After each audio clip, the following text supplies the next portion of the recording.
अस्सलाम वालेकुम। आज की इस वीडियो में हम आपके साथ शेयर करेंगे इस वाले फ़्रॉक की कटिंग और स्टिचिंग। ये फ़्रॉक हमने दुपट्टे से तैयार किया है।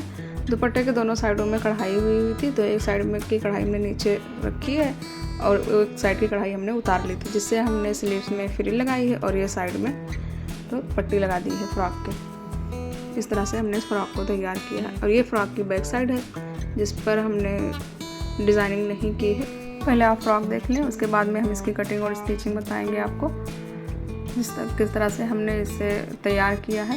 अब हम फ्रॉक की कटिंग करेंगे।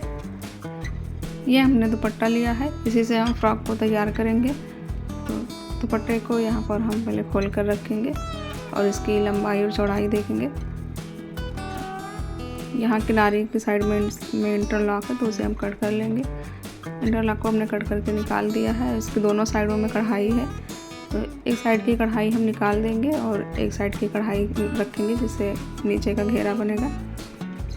दुपट्टे को हमने 4 फोल्ड करके रखा है। अब हम फ्रॉक की लंबाई नाप लेंगे। तो यहाँ पर फ्रॉक की जो लंबाई है वो 32 इंच है। इसमें हमने ½ इंच एक्स्ट्रा ऐड किया है सिलाई के लिए। 32.5 इंच की हमने कटिंग कर ली है। अब हम यहाँ फैब्रिक को 7 इंच तक 4 फोल्ड करेंगे और इसके ऊपर मार्किंग करेंगे। इस फैब्रिक से हम स्लीव्स बनाएंगे। तो स्लीव्स के लिए हम फैब्रिक यहाँ से निकाल लेंगे 7 इंच पर निशान लगाकर। तो इसे हम कट कर लेंगे। 7 इंच तक हमने निशान लगा लिया है। अब हम इसकी कटिंग कर लेंगे।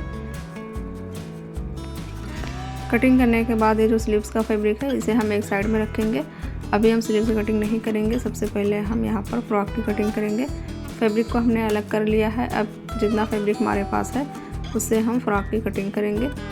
दुपट्टे को यहाँ पर हमने दोबारा से 4 फोल्ड किया है। अब इसकी चौड़ाई 14 इंच है और लंबाई में यहाँ हम 11 इंच पर निशान लगाएंगे। इस तरह से हमने 11 इंच पर निशान लगाया है दोनों साइड में। अब इन निशानों को हम आपस में मिला देंगे इस तरह से। शोल्डर हमने 5.5 इंच ली है, तो यहाँ हमने 5.5 इंच पर निशान लगाया है और आर्म होल हम यहाँ रखेंगे 6 इंच। तो यहाँ हमने 6 इंच पर निशान लगा लिया है। ½ इंच यहाँ सिलाई मार्जिन में जाएगा। अब हम चेस्ट का निशान लगाएंगे। तो तैयार हमें 7 इंच चाहिए, लेकिन हमने 1 इंच यहाँ पर एक्स्ट्रा लिया है सिलाई मार्जिन के लिए। तो इस तरह से हमने 8 इंच पर निशान लगाया है। आप इससे ज़्यादा भी कर सकते हैं अगर आप ज़्यादा मार्जिन रखना चाहते हैं तो। और वेस्ट साइज हमने रखी है 7.5 इंच। यहाँ पर भी हमने सिलाई मार्जिन का 1 इंच रखा है। यहाँ पर आर्म होल की शेप दे देंगे इस तरह से। लंबाई में हमने जो 11 इंच पर निशान लगाया है वहीं पर हम एक निशान चौड़ाई में लगाएंगे 4 इंच पर। यहाँ हमने 4 इंच पर निशान लगा लिया है। अब हम इसकी कटिंग कर देंगे निशान के मुताबिक। जिस शेप में हमने निशान लगाया है उसी शेप में हम इसकी कटिंग करेंगे। बैक पार्ट को हमने अलग कर लिया है और फ्रंट पार्ट को हम दोबारा से सेट करके रखेंगे और आर्म होल की शेप देंगे। तो हमने इसे अच्छे से सेट करके रख लिया है और ये इस तरह से बनकर तैयार होगा। यहाँ पर इसकी चुन्नट दी जाएगी। अब हम आर्म होल की कटिंग कर लेंगे। सेंटर में हमने कट लगा लिया है, जिससे हमें अंदाज़ा रहेगा फ्रंट बैक का।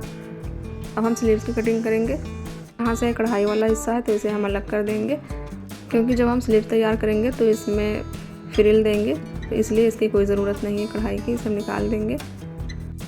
इसे भी हम सेंटर से कट कर लेंगे। फैब्रिक 4 फोल्ड है। इसकी लंबाई 15 इंच है और चौड़ाई 7 इंच है। यहाँ पर हम 2 इंच पर निशान लगाएंगे और इसकी शेप देकर कटिंग कर लेंगे। स्लीव्स की जो लंबाई हमें चाहिए वो 17 इंच चाहिए, लेकिन यहाँ पर फैब्रिक की लंबाई 15 इंच है, तो इसमें हम 2 इंच की फ्रिल देंगे। इससे स्लीव्स की लंबाई बराबर 17 इंच की हो जाएगी। यहाँ पर स्लीव्स की मोहरी साइड पर हमने 5.5 इंच पर निशान लगाया है। अब हम इसकी कटिंग कर लेंगे। स्लीव्स की कटिंग हो चुकी है। यहाँ हम थोड़ा हल्की सी शेप देंगे इसकी और स्लीव के सेंटर में छोटा सा कट लगा लेंगे, जिससे सेंटर का अंदाज़ा रहेगा। अब हम इसकी स्टिचिंग दिखाते हैं आपको। सबसे पहले हम इसमें चुन्नट डाल लेंगे जो हमने साइड से कट किया है। तो इससे पहले हम इस तरह से रख कर अच्छे से सेट करेंगे। देख लेंगे कि कितनी चुन्नटें इसमें आएंगी। टोटल इसमें 10 चुन्नट आई हैं। तो इस तरह से इसे हम सारे चुन्नट को बराबर करके रख लेंगे और इसके बाद में इसके ऊपर सिलाई लगाएंगे। यहाँ से दोनों ऊपर और नीचे वाला फैब्रिक बराबर होना चाहिए। आप चाहें तो इसमें पिन भी लगा सकते हैं। चुन्नट डालते जाएं और पिन लगाते जाएं। उसके बाद में इसके ऊपर सिलाई लगाएं। अगर आपका कपड़ा फिसलने वाला है तो, नहीं तो अगर आपका कॉटन का कपड़ा है तो आप इसी तरह से बराबर करके रख लें और उसके बाद में डायरेक्ट इसके ऊपर सिलाई लगा दें। और आप चाहें तो साथ साथ में चुन्नट डालते जाएं और सिलाई भी लगाते जाएं, इस तरह से जिस तरह से हम इसमें करेंगे। इस वाली साइड में यहाँ पर हमने एक चुन्नट डाली, फिर 2, इसी तरह से हम सारे चुन्नट को बराबर करके रख लेंगे। इसमें भी टोटल 10 चुन्नट ही आएंगी। इसमें हम इस तरह से करके चुन्नट नहीं डालेंगे, हम एक एक चुन्नट डालकर आपको दिखाएंगे। जिस तरह से आपको आसान लगे उस तरह से आप डाल सकते हैं। यहाँ पर हमने इस तरह से चुन्नट डाली है, आप देख सकते हैं। इस तरह से फिर हम इसे दोबारा से फोल्ड करेंगे और इसके ऊपर सिलाई लगा देंगे। तो आपको जो आसान लगे आप उस तरह से इसमें डाल सकते हैं चुन्नट। वैसे तो हमने दोनों तरीके आसान ही बताए हैं, आप जिस तरह से चाहें उस तरह से डाल सकते हैं। फैब्रिक ऊपर और नीचे वाले फैब्रिक को दोनों को बराबर रख लें। दोनों फैब्रिक बराबर होने चाहिए, छोटा या बड़ा ना होने पाए, क्योंकि मार्जिन इसमें बहुत कम है। हमने 1 इंच का ही मार्जिन रखा है। दोनों साइडों में हमने चुन्नट डाल ली है। अब इसे हम डबल फोल्ड करके रखेंगे। यहाँ से जहाँ से हमारी चुन्नट स्टार्ट होती है वहाँ से हम ऊपर की तरफ निशान लगाएंगे। इसी निशान के ऊपर हम फैब्रिक को रख कर अटैच करेंगे। ये फैब्रिक हमने दुपट्टे के एक साइड से निकाली थी, इसी को हम निशान के ऊपर रख कर सिलाई करेंगे। अगर आप यहाँ पर चाहें तो लेस का इस्तेमाल कर सकते हैं, लेस लगा सकते हैं, लेकिन हमारे पास ये वाला फैब्रिक था तो हम इसी को इस्तेमाल करेंगे। फिर निशान के ऊपर रखकर इस तरह से सिलाई कर लेंगे। यहाँ तक हम इसमें से सिलाई करेंगे, उसके बाद में इसे हम निकाल देंगे यहाँ से। अब हम इसे डबल फोल्ड करेंगे और इसके ऊपर हम तिरछी सिलाई लगा देंगे इस तरह से। एक कोने से हमने सिलाई स्टार्ट की है, दूसरे कोने पर हमने ख़त्म कर दी है। इस तरह से इसका कॉर्नर भी बन जाएगा और पलटने में आसानी रहेगी, ऊपर से सिलाई नज़र नहीं आएगी। अब हम दोबारा से सिलाई स्टार्ट करेंगे। इस तरह से अगर आप कॉर्नर बनाते हैं तो सिलाई नज़र नहीं आती है और इसमें कॉर्नर भी बहुत अच्छी तरह से बन जाता है।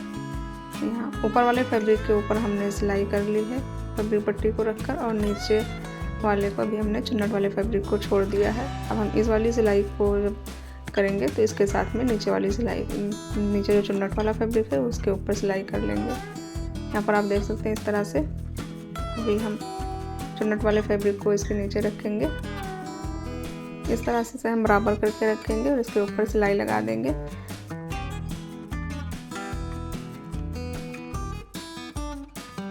एक साइड में हमने फैब्रिक पट्टी को अटैच कर दिया है, अब हम दूसरी साइड में इसे अटैच करेंगे। दूसरी साइड पर भी हमने निशान लगा लिया है और उसी निशान के मुताबिक हमने फैब्रिक को अटैच कर दिया है। अब हम इसके ऊपर नेक बना लेंगे।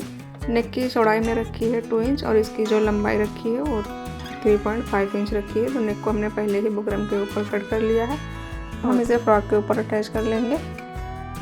अटैच करने के बाद एक एयर का मार्जिन देते हुए बाकी एक्स्ट्रा फैब्रिक की हम कटिंग कर लेंगे और इसमें कटिंग करने के बाद छोटे छोटे कट दे देंगे। इस तरह से इसे बैक साइड पर पलट देंगे। पलटने के बाद यहाँ हम जब फ्रॉक तैयार हो जाएगा तो इसमें हम तुरपाई कर लेंगे नेक में। हम शोल्डर ज्वाइंट करेंगे।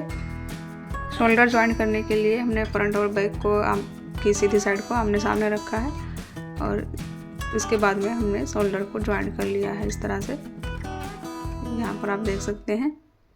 अब हम इसके बाद में बैक नेक की कटिंग करेंगे। फ्रॉक को हमने डबल फोल्ड करके रखा है और इस तरह से राउंड शेप में निशान लगा लिया है और इसी निशान के मुताबिक हम नेक की कटिंग कर लेंगे। अब हमारे पास एक एक्स्ट्रा फैब्रिक है, इसे हम डबल फोल्ड करके रखेंगे और इसी के ऊपर हमने जो नेक कट किया है उसे रखेंगे। नेक के सेंटर से जो फैब्रिक निकला है उसे रखते हुए यहाँ पर हमने पिन लगा ली है। अब हम इसी के शेप में इसे कट करेंगे। आप चाहें तो इसमें और एक पट्टी भी अटैच कर सकते हैं नेक में। नेक की पट्टी को हमने फोल्ड करके सिलाई लगा ली है। अब हम इससे नेक के ऊपर अटैच करेंगे पट्टी को। 1/2 इंच हमने फैब्रिक को एक्स्ट्रा छोड़ा था तो उसी के ऊपर हम सिलाई करेंगे।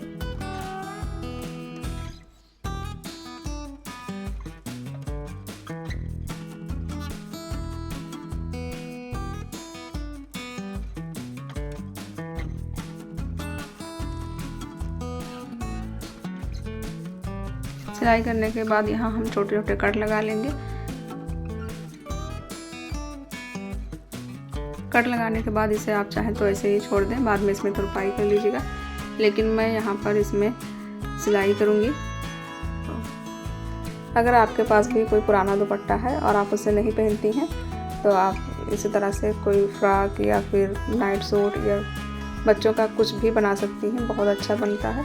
आप अपने लिए भी बना सकती हैं, लेकिन छोटे बच्चों का क्या होता है कि बहुत आसानी से उसमें तैयार हो जाते हैं फ्रॉक वगैरह। मेरे चैनल पर तो बहुत सारी वीडियो ऐसी हैं दुपट्टे से जो मैंने फ्रॉक तैयार किया है और ड्रेसेस वगैरह तैयार किए हैं। अगर आप इंटरेस्टेड हैं तो वीडियो देख सकती हैं, इसी चैनल पर सारी वीडियो मौजूद हैं। अब यहाँ पर हम स्लीव तैयार करेंगे। हमने जो फैब्रिक पट्टी ली है इसकी लंबाई 2.5 इंच है और इसकी जो चौड़ाई है वो स्लीव्स की चौड़ाई से डबल है। फैब्रिक पट्टी की सीधी साइड और स्लीव की सीधी साइड हमने आमने सामने रखी है। अब हम इसमें चुन्नट देंगे। आप चाहें तो इस तरह से चुन्नट दे सकती हैं, नहीं तो आप पहले चुन्नट तैयार कर लें, उसके बाद में फ्रिल के ऊपर आस्तीन के ऊपर रखकर इसे अटैच कर दें।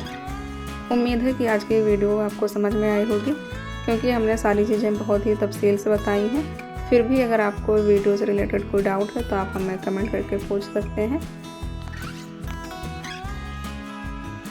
अब हम इसके ऊपर एक टॉप स्टिच करेंगे। टॉप स्टिच करते हुए अगर आप इसमें लेस वगैरह अटैच करना चाहती हैं तो वो भी अटैच कर सकती हैं, लेकिन इसे हमने बहुत ही सिंपल तरीके से तैयार किया है। अभी हम स्लीव्स में सिलाई नहीं लगाएंगे, सबसे पहले हम इसे फ्रॉक के ऊपर रखकर सिलाई कर लेंगे, उसके बाद में सारी सिलाई एक साथ ही लगाएंगे। तो कट से कट को मिलाकर रखेंगे और इसके ऊपर सिलाई लगा देंगे। तो दोनों आस्तीनों को जोड़ने के बाद हम साइड की सिलाई लगा लेंगे, उसके बाद में इसकी हम फाइनल लुक दिखाते हैं। यह है इस फ्रॉक की फाइनल लुक, आप देख सकते हैं। बहुत ही सिंपल तरीके से और बहुत ही ब्यूटीफुल सा ये फ्रॉक बना है। यहाँ पर इसकी स्लीव्स है, स्लीव्स में हमने फ्रिल अटैच की है और साइड में हमने जो पट्टी लगाई है उससे इसकी लुक और अच्छी आई है। बैक साइड में हमने पट्टी नहीं लगाई है, बस नॉर्मल हमने सिलाई लगा दिया है और जहाँ पर चुन्नट थे वहाँ पर हमने फैब्रिक पट्टी को रखकर अटैच कर दिया है। आज के लिए बस इतना ही, मिलता है नेक्स्ट वीडियो में, तब तक के लिए अल्लाह हाफिज़।